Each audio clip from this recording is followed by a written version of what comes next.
வணக்கம். வேந்தரின் இளங்கதிர் காலை செய்திகளுக்காக கௌரி விஸ்வநாதன். வர்ணியா. முதலில் தலைப்புச் செய்திகள்.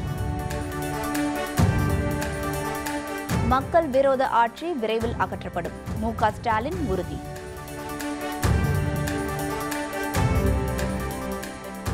மத்தியிலும் தமிழகத்திலும் மிகப்பெரிய மாற்றம் வரும், டாக்டர் பாரிவேந்தர் திட்டவட்டம்.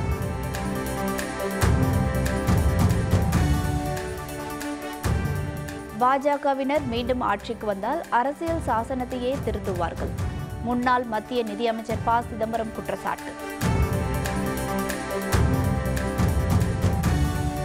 2018ஆம் ஆண்டிற்கான UPSC தேர்வு முடிவுகள் வெளியானது.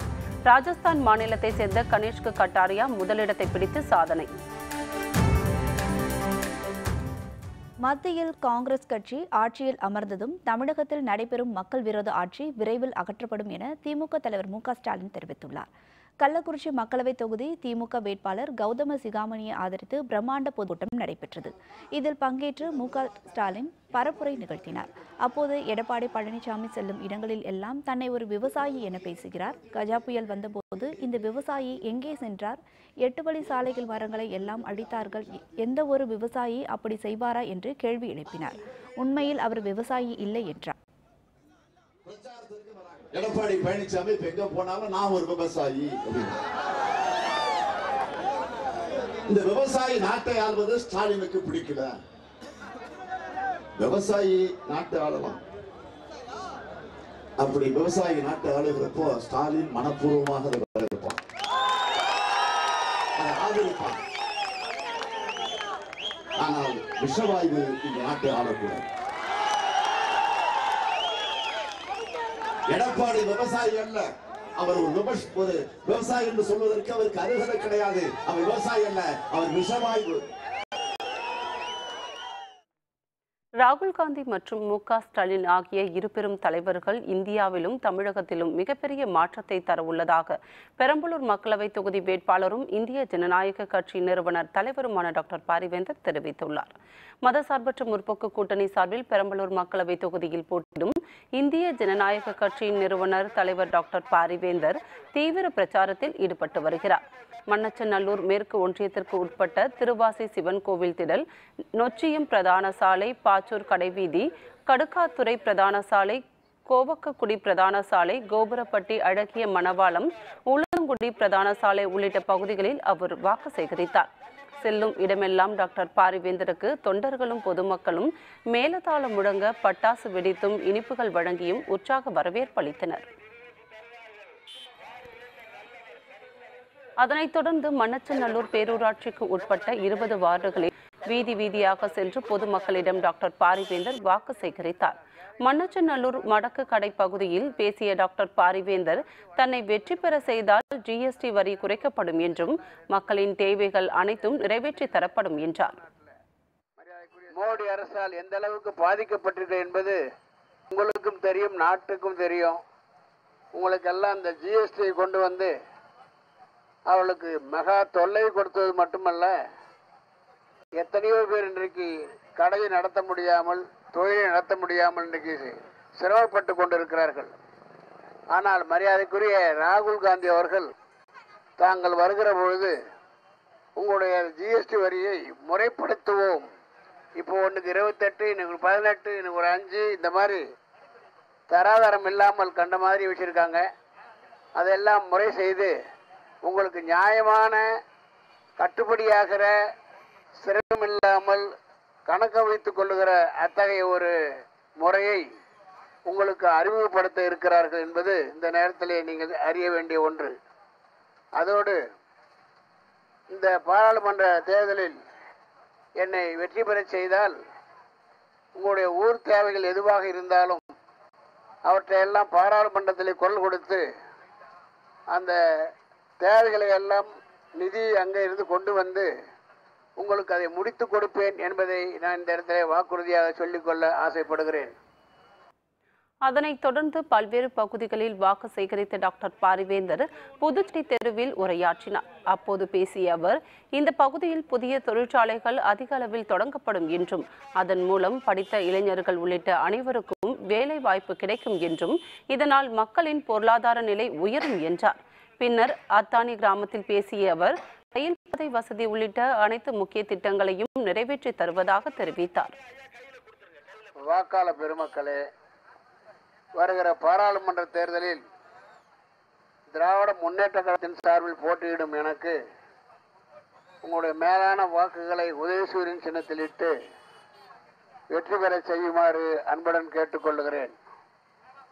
வெற்றி பெற்று வந்த பிறகு நன்றி கூற வருகிற அந்த நேரத்தில் உங்களுடைய பகுதிக்கெல்லாம் வந்து உங்களோடு கலந்து பேசி உங்களுடைய ஊர் தேவைகள் என்ன என்பதை அறிந்து அவற்றையெல்லாம் முறைப்படுத்தி பாராளுமன்றத்தில் பேசி இதுவெல்லாம் இந்த பகுதிக்கு தேவைப்படுகிறது. தொழிற்சாலையா இந்த பகுதியில் அவசியம், ரயில்வே பாதையா இங்கே அவசியம், நெடுஞ்சாலை பகுதியா இங்கே அவசியம் என்று எல்லாவற்றையும் அறிந்து தெரிந்து முறைப்படுத்தி பாராளுமன்றத்தில் பேசி அழுத்தம் கொடுத்து உங்களுடைய வரிப்பணம் அங்கே தேங்கி கிடக்கிறதே மையத்தில், அதையெல்லாம் பெற்று வந்து உங்கள் எதிர்பார்ப்புகள் அத்தனையும் முழுமையாக செய்தது என்பதை இந்த நேரத்தில் நான் கூறிக்கொள்ள விரும்புகிறேன். பெரம்பலூர் மக்களவை தொகுதி வேட்பாளரும் இந்திய ஜனநாயக கட்சியின் நிறுவனர் தலைவருமான டாக்டர் பாரிவேந்தர் கரூர் மாவட்டம் கிருஷ்ணராயபுரம் கிழக்கு ஒன்றியத்திற்குட்பட்ட பகுதிகளில் இன்று வாக்கு சேகரிக்க உள்ளார். மதசார்பற்ற முற்போக்கு கூட்டணி சார்பில் பெரம்பலூர் மக்களவை தொகுதியில் போட்டியிடும் டாக்டர் பாரிவேந்தர் தொகுதிக்கு உட்பட்ட பல்வேறு பகுதிகளில் பொதுமக்களை நேரில் சந்தித்து தீவிர வாக்கு சேகரிப்பில் ஈடுபட்டு வருகிறார். இந்நிலையில் பெரம்பலூர் மக்களவை தொகுதிக்கு உட்பட்ட கரூர் மாவட்டம் கிருஷ்ணராயபுரம் கிழக்கு ஒன்றியத்துக்குட்பட்ட விட்டுக்கட்டி பகுதியில் இன்று காலை தனது தேர்தல் பிரச்சாரத்தை தொடங்குகிறார். அதனைத் தொடர்ந்து லாலாப்பேட்டை கடைவீதி, கோட்கால் தெரு, பிள்ளப்பாளையம், புலவாசிப்பட்டி, சரவணபுரம், வயலூர், கண்ணமுத்தம்பட்டி மற்றும் பஞ்சப்பட்டி உள்ளிட்ட பகுதிகளில் வாக்கு சேகரிக்கிறார். மாலையில் பஞ்சப்பட்டி, இரும்புதிப்பட்டி, போத்துராவுத்தன்பட்டி, கோசூர், பெருமாள் கவுண்டம்பட்டி மற்றும் கூப்பாண்டியூர் ஆகிய பகுதியில் வாக்கு சேகரிக்க உள்ளார்.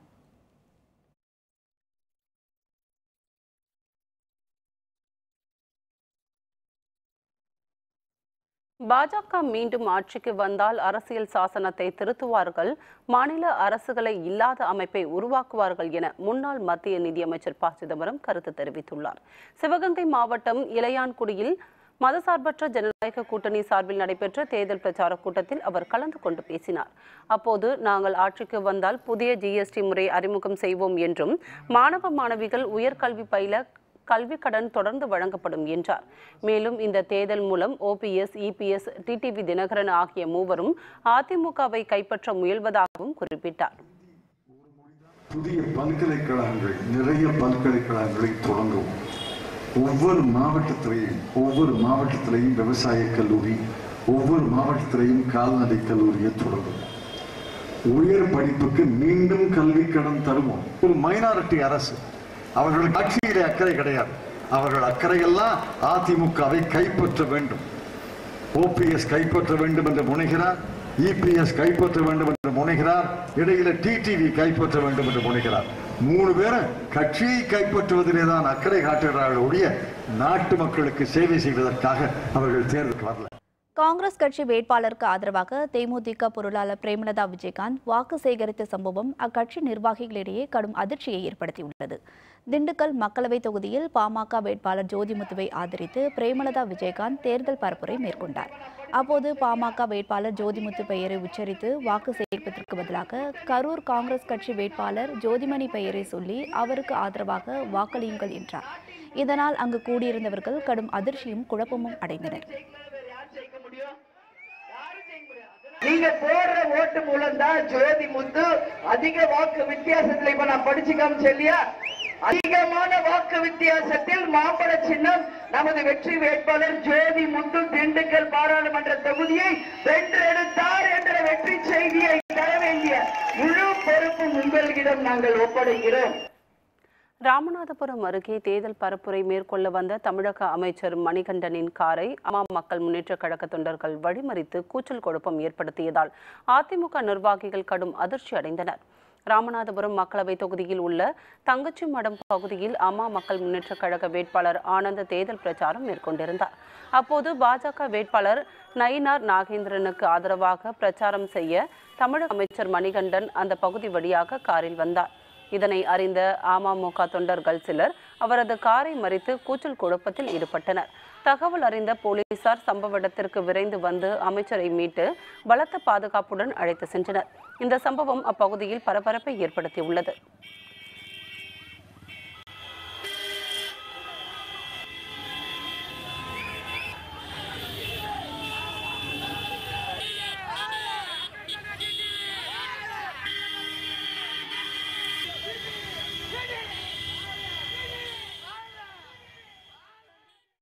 இரண்டாயிரத்தி 18ஆம் ஆண்டிற்கான UPSC தேர்வு முடிவுகள் வெளியாகியுள்ளன. அரசு பணியாளர்கள் தேர்வாணையம் சார்பில் கடந்த ஆண்டு செப்டம்பர் 28ஆம் தேதி முதல் அக்டோபர் 7ஆம் தேதி வரை IAS மற்றும் IPS பணிகளுக்கான UPSC தேர்வுகள் நடைபெற்றன. தற்போது இந்த தேர்வின் இறுதி முடிவுகள் வெளியிடப்பட்டுள்ளன. 759 பேர் தேர்வாகியுள்ள இந்த பட்டியலில் ராஜஸ்தான் மாநிலத்தை சேர்ந்த கனிஷ் கட்டாயார் என்பவர் முதல் இடத்தை பிடித்துள்ளார். பெண்களில் குஜராத் மாநிலத்தை சேர்ந்த ஸ்ருதி ஜெயந்த் என்ற மாணவி முதலிடம் பிடித்துள்ளார். இவர் அகில இந்திய அளவில் 5ஆம் இடத்தில் உள்ளார். பொய்யர்களை புறம் தள்ளுங்கள், நல்லவர்களை தேர்வு செய்யுங்கள். வாக்காளர்களுக்கு கமல்ஹாசன் வேண்டுகோள். விவரம் விளம்பர இடைவேளைக்கு பிறகு.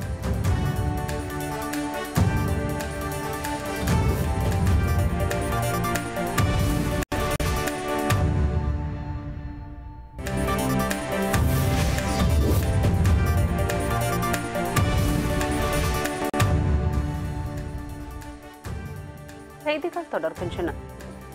தமிழக மக்களுக்கு எந்த வகையிலும் பயனில்லாத மத்திய மாநில அரசுகளை தூக்கி எறிய வேண்டும் என மதிமுக பொதுச் செயலர் வைகோ தெரிவித்துள்ளார். தஞ்சை மக்களவை தொகுதி திமுக வேட்பாளர் SS பழனி மாணிக்கம், சட்டப்பேரவை இடைத்தேர்தல் வேட்பாளர் நீலமேகம் ஆகியோரை ஆதரித்து மதுகூர், ஒரத்தநாடு உள்ளிட்ட பகுதிகளில் தேர்தல் பரப்புரை மேற்கொண்டார்.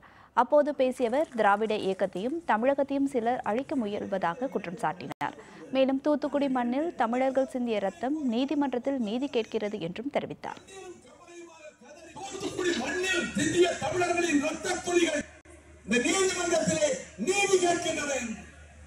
நான் தமிழ் பெருமக்களிடம் நீதி கேட்கிறேன், வாக்காளர் பெருமக்களிடம் நீதி கேட்கிறேன். நீங்கள் தான் நீதிபதிகள். இந்த கொடுமைகளுக்கு முடிவு கட்ட வேண்டாமா? ஒரு கார்பரேட் கம்பெனிக்காக கைகூலி பணியாளர் போலீஸை மாற்றி 13 பேரை சுட்டுக் கொண்ட கொலைகார அரசு தானே இந்த எடப்பாடி பழனிசாமி அரசு.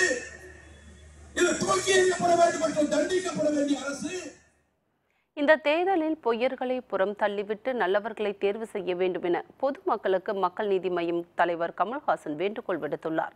ஈரோடு மக்களவை தொகுதியில் மக்கள் நீதி மய்யம் வேட்பாளர் சரவணகுமாரை ஆதரித்து தேர்தல் பிரச்சார பொதுக்கூட்டம் நடைபெற்றது. இதில் பங்கேற்று பேசிய அவர் தமிழகத்தில் நல்ல தலைவர்கள் முன்பு அதிக அளவில் இருந்ததாகவும், ஆனால் தற்போது அந்த நிலைமை இல்லை என்றும் தெரிவித்தார். பணத்துக்காக அரசியல் செய்பவர்களை நீக்க வேண்டிய அவசியம் தற்போது உள்ளதாகவும், இந்த வாய்ப்பை தற்போது பயன்படுத்திக் கொள்ளாமல் போனால் மீண்டும் இந்த வாய்ப்பு கிடைக்காது என்றார். எந்த ஒரு வியாபாரமா இருந்தாலும் அதுல எனக்கு கொஞ்சம் கொடு, எனக்கு கொஞ்சம் கொடுன்னு கேட்கிற மந்திரிகள் எப்படி இந்த நாட்டை நடத்த முடியும்? கேட்டா இல்லைங்க, நடுத்தரவர்கள் எடுத்துட்டு போயிடுறாங்க. இவங்க தான் யார் நடுத்தரவர்கள்? இவங்களுடைய அசிஸ்டன்ட் தான் மற்ற நடுத்தரவர்கள். திருடுவதை நிறுத்தினால் 2 தமிழ்நாடு நடத்த முடியும். இதை நீக்கியே ஆக வேண்டும். பொள்ளாச்சி பாலியல் சம்பவத்தை போன்ற குற்றம் இந்திய வரலாற்றில் இதற்கு முன்பு நடந்ததில்லை என்றும் இதற்கு அதிமுக உடந்தையாக உள்ளதாகவும் தமிழக வாழ்வுரிமை கட்சி தலைவர் வேல்முருகன் குற்றம் சாட்டியுள்ளார். கடலூர் மக்களவை தொகுதியில் மதசார்பற்ற முற்போக்கு கூட்டணி சார்பில் போட்டியிடும் வேட்பாளர் ரமேஷை ஆதரித்து வேல்முருகன் பிரச்சாரம் மேற்கொண்டார். அப்போது பொதுமக்களிடம் பேசிய அவர் ஜெயலலிதா எதிர்ப்பு தெரிவித்த methane, hydrocarbon, NEET, GST உள்ளிட்ட திட்டங்களை எடப்பாடி பழனிசாமி அரசு அனுமதி அளித்துள்ளதாக தெரிவித்தார். பேரறிவாளர் உள்ளிட்ட 7 பேரை விடுதலை செய்யவில்லை என்று சொன்னால் நான் என்னுடைய அதிகாரத்தை பயன்படுத்தி விடுதலை செய்வேன் என்று சொன்னார்களே, அந்த அம்மா சொன்னதை காப்பாற்றுவதற்கு நெஞ்சுரம், நெஞ்சில் துணிச்சல், நெஞ்சில் மஞ்சச்சோரன்னு சொல்லுவாங்க நம்ம கிராமத்துல. எடப்பாடியே உனக்கு இருந்துச்சா? விடுதலை பண்ணினியா? அப்புறம் எப்படி இது அம்மா ஆச்சு? எங்க அம்மா ஆச்சு? அம்மா மீத்தேன் திட்டத்தை ரத்து பண்ணாங்க, நீ அனுமதிச்சிருக்கிற. உங்க அம்மா ஹைட்ரோ கார்பன் திட்டத்தை ரத்து பண்ணாங்க, நீ இன்னைக்கு அனுமதிச்சிருக்கிற. உங்க அம்மா இருக்கிற 8 வழிச்சாலை வாயபத்தி திறந்தியா? நீ 8 வழிச்சாலை கொண்டு வர. நரேந்திர மோடிக்கு வாக்களித்த காரணத்தால் நாடு 50 ஆண்டுகள் பின்னோக்கி சென்று விட்டதாக நடிகர் உதயநிதி ஸ்டாலின் தெரிவித்துள்ளார். விருதுநகர் மக்களவைத் தொகுதியில் காங்கிரஸ் கட்சி சார்பில் போட்டியிடும் மாணிக்கம் தாக்கூர் மற்றும் சாத்தூர் சட்டப்பேரவை தொகுதியில் போட்டியிடும் திமுக வேட்பாளர் ஸ்ரீனிவாசன் ஆகியோரை ஆதரித்து நடிகர் உதயநிதி ஸ்டாலின் தேர்தல் பிரச்சாரம் மேற்கொண்டார். அப்போது பேசிய அவர், மோடி இந்தியாவுக்கு காவலன் அல்ல, வில்லன் என்றும், எனவே அவரையும் அவருக்கு உடந்தையாக உள்ள முதல்வர் பழனிசாமி அரசையும் வீட்டுக்கு அனுப்ப வேண்டும் என்றார். மக்களுக்கு தேவையான எல்லா இந்த அறிவிப்புகளும் கொண்ட அறிக்கையை இந்தியாவே பாராட்டுது. என்ன தெரியுமா சொல்லுது? தேர்தலுடைய கதாநாயகன் சொல்லுது. ஒரு கதாநாயகன் இருந்தா ஒரு வில்லன் இருப்பான்ல, யார் இந்த வில்லன்? இந்தியாவுக்கே வில்லன் யாரு? இல்ல அடிச்சு ஓட்டணுமா? ஒரு வில்லன் இருந்தா அவங்க கூட 2 கைத்தறிகள் இருப்பாங்கல்ல, கை கூலிகள், அடியாட்கள். எடப்பாடி பழனிசாமி, ஓபிஎஸ் அவர்கள், இவங்க 2 பேரையும் இவங்க பண்ண அட்டகாசத்துக்கு வீட்டுக்கு அனுப்பணும். அதுக்கான தேதி ஏப்ரல் 18 பண்ணிடுவோமா? வருமான வரித்துறை மற்றும் தேர்தல் ஆணையம் ஆகியவற்றை பிரதமர் மோடியும் பாஜக தலைவர் அமித்ஷாவும் தங்கள் கட்டுப்பாட்டில் வைத்துள்ளனர் என கொங்குநாடு மக்கள் தேசிய கட்சியின் பொதுச் செயலர் ஈஸ்வரன் தெரிவித்தார். நாமக்கல் கோழி பண்ணையாளர்கள் மற்றும் சார்பு அமைப்பினர் சார்பில் ஆலோசனைக் கூட்டம் நடைபெற்றது. இதில் சிறப்பு அழைப்பாளராக பங்கேற்ற அவர் பின்னர் செய்தியாளர்களிடம் பேசினார். அப்போது தற்போது நாட்டில் பிஜேபிக்கு எதிராக அலைவீசி வருவதாக தெரிவித்தார். கொங்கு மண்டலத்தில் ஜிஎஸ்டி வரியால் ஆயிரக்கணக்கான தொழிற்சாலைகள் மூடப்பட்டுள்ளன என்றும் ஏராளமான தொழிலாளர்கள் வேலைவாய்ப்பை இழந்துள்ளனர் என்றும் குறிப்பிட்டார். தேர்தல் கமிஷனையே இவர்கள் அவர்கள் இஷ்டத்துக்கு செயல்பட வைக்கிறார்கள். 40 தொகுதிகளிலும் நீங்கள் தோற்க போவது உறுதி. யாரை வைத்து எதை செய்தாலும் வெற்றி பெற முடியாது. மோடி அவர்களுக்கு எதிரான ஒரு அலை தமிழகத்திலே வீசிக்கொண்டிருக்கிறது என்பதை மட்டும் நீங்கள் புரிந்து கொள்ளுங்கள். திருநெல்வேலி மாவட்டம் பாளையங்கோட்டையில் 10ஆம் வகுப்பு விடைத்தாள் திருத்தும் ஆசிரியர்கள் பணியை புறக்கணித்து உள்ளிருப்பு போராட்டத்தில் ஈடுபட்டதால் பரபரப்பு நிலவியது. தமிழகம் முழுவதும் நடந்து முடிந்த 10ஆம் வகுப்பு பொதுத் தேர்வில் விடைத்தாள் திருத்தும் பணிகள் மும்முரமாக நடைபெற்று வருகின்றன. பாளையங்கோட்டையில் 750க்கும் அதிகமான ஆசிரியர்கள் விடைத்தாள் திருத்தும் பணியில் ஈடுபட்டுள்ளனர். இந்த நிலையில் தெலுங்கு வருட பிறப்பு தினமான இன்று விடுமுறை அளிக்க வேண்டும் என வலியுறுத்தி விடைத்தாள் திருத்தும் பணிகளை புறக்கணித்து ஆசிரியர்கள் தர்ணா போராட்டத்தில் ஈடுபட்டனர். பின்னர் தகவல் அறிந்து வந்த கல்வித்துறை அதிகாரிகள் விடுமுறை அளிப்பதாக உறுதியளித்ததை தொடர்ந்து அவர்கள் கலைந்து சென்றனர். திருவண்ணாமலையில் குடிநீருக்கு ஆதாரமாக விளங்கும் செய்யாறில் மருத்துவ கழிவுகள் கொட்டப்படுவதால் உரிய நடவடிக்கை எடுக்க பொதுமக்கள் கோரிக்கை விடுத்துள்ளனர். திருவண்ணாமலை மாவட்டம் செங்கம் பகுதியில் உருவாகி 2 மாவட்டங்களுக்கு குடிநீர் ஆதாரமாக விளங்கி வரும் ஆற்றில் செய்யாறு பகுதியில் தனியார் மருத்துவமனை கழிவுகள் கொட்டப்படுவதாக கூறப்படுகிறது. இதனால் அப்பகுதியில் உள்ளவர்களுக்கும் ஆற்று நீரை பயன்படுத்துவோருக்கும் நோய் தொற்று ஏற்படுவதாக பொதுமக்கள் குற்றம் சாட்டி வருகின்றனர். இதுகுறித்து செங்கம் பேரூராட்சி அலுவலகத்தில் பலமுறை புகார் அளித்தும் எவ்வித நடவடிக்கையும் எடுக்கவில்லை என கிராம மக்கள் வேதனை அடைந்துள்ளனர். இதற்கு உரிய நடவடிக்கை எடுக்க வேண்டும் என அவர்கள் கோரிக்கை விடுத்துள்ளனர். முதல்வர் பதவி வழங்கிய சசிகலாவிற்கு துரோகம் செய்த எடப்பாடி பழனிசாமியால் தமிழக மக்களுக்கு எப்படி நன்மை செய்ய முடியும் என திமுக பேச்சாளர் திண்டுக்கல் லியோனி கேள்வி எழுப்பியுள்ளார். தர்மபுரியில் நடைபெற்ற மதசார்பற்ற முற்போக்கு கூட்டணியில் போட்டியிடும் திமுக வேட்பாளர் செந்தில்குமார், அரூர் சட்டமன்ற தொகுதி வேட்பாளர் கிருஷ்ணகுமார் ஆகியோரை ஆதரித்து திண்டுக்கல் லியோனி பிரச்சாரம் மேற்கொண்டார். அப்போது பேசிய அவர் 8 வழிச்சாலை, நீட் தேர்வு உள்ளிட்டவைகளுக்கு எதிர்ப்பு தெரிவித்த அன்புமணி அதிமுகவுடன் கூட்டு வைத்துள்ளதாக சாடினார். ராமதாஸ் அதிமுகவுடன் பாமகவை அடகு வைத்து விட்டதாக கூறிய அவர், தமிழின போராளியாக இருந்த ராமதாஸ் தற்போது பாரதிய ஜனதாவோடு கோஷமிட்டு வருவதாக விமர்சனம் செய்தார். முதலமைச்சராக்கிய சின்னம்மாவுக்கு துரோகம் செய்த எடப்பாடி பழனிசாமி தமிழ்நாட்டு மக்களுக்கு எப்படி நன்மை செய்ய முடியும்? எப்படி துரோகம் பண்ணாருங்கிறதுக்கு வேற உதாரணமே தேவையில்ல.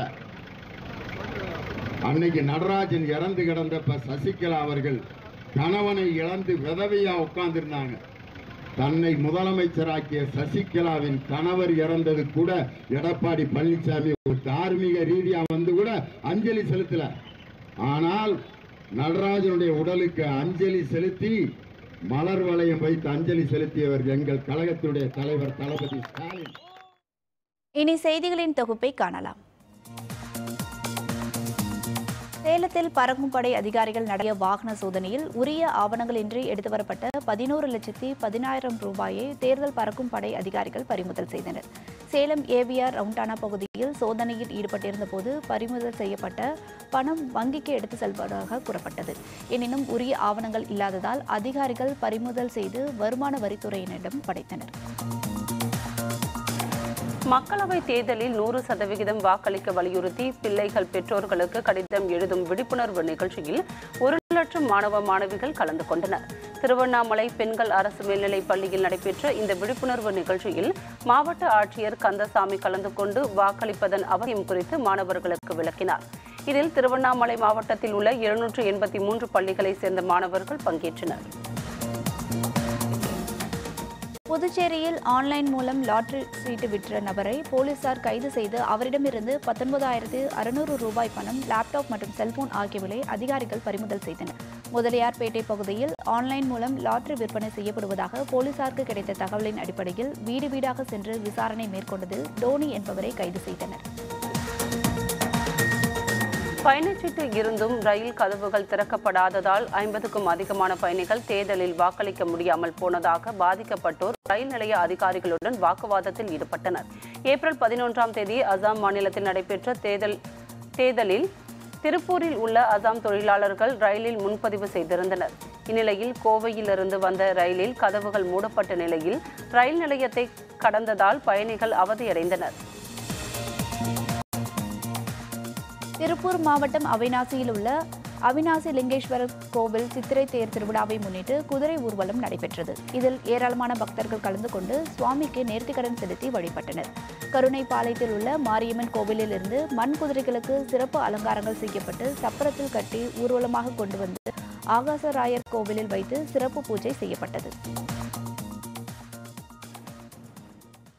பெங்களூருவுக்கு எதிரான IPL லீக் ஆட்டம் 5 விக்கெட் வித்தியாசத்தில் கொல்கத்தா அணி அபார வெற்றி. விவரம் விளம்பர இடைவேளைக்கு பிறகு.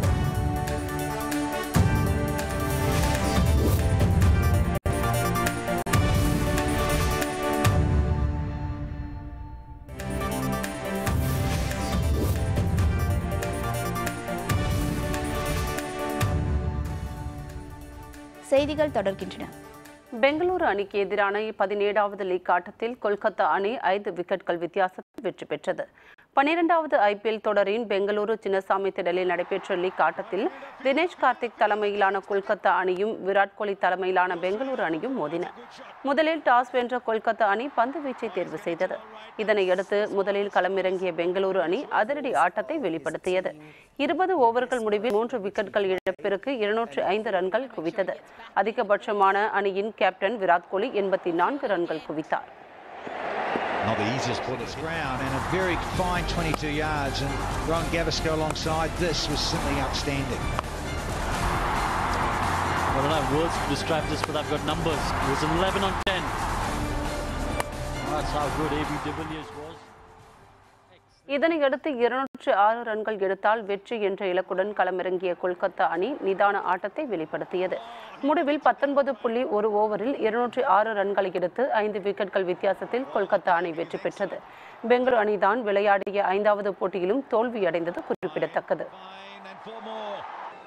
Yeah, and again, this is what that's the ball that right there, unfortunately, has changed the momentum of the match.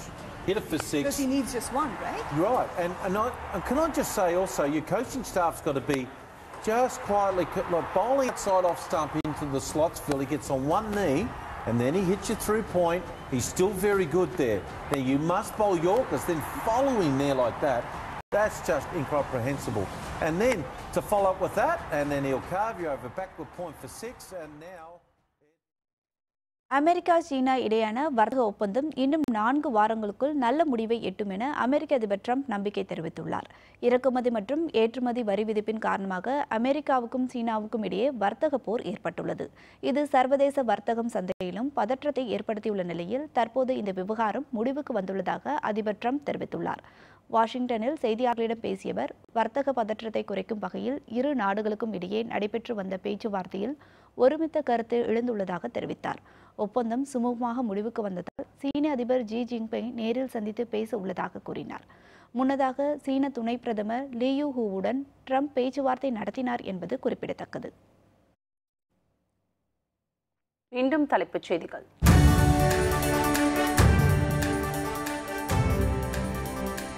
மக்கள் விரோத ஆட்சி விரைவில் அகற்றப்படும், மு.க. ஸ்டாலின் உறுதி.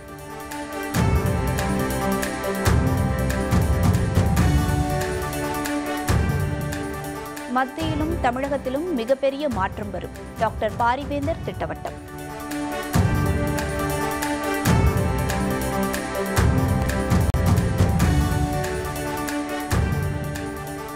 பாஜகவினர் மீண்டும் ஆட்சிக்கு வந்தால் அரசியல் சாசனத்தையே திருத்துவார்கள், முன்னாள் மத்திய நிதியமைச்சர் ப. சிதம்பரம் குற்றச்சாட்டு.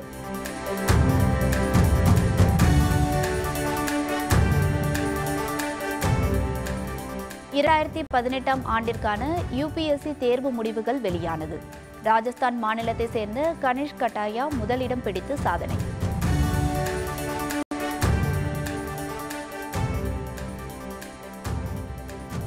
இத்துடன் வேந்தரின் இளங்கதிர் காலை செய்திகள் நிறைவடைந்தன. வேந்தர் டிவி செயலியை பதிவிறக்கம் செய்து முக்கிய செய்திகளை நேயர்கள் காணலாம். மீண்டும் பகல் 1 மணிக்கு உச்சிவேளை பகல் செய்திகளில் சந்திப்போம். வணக்கம்.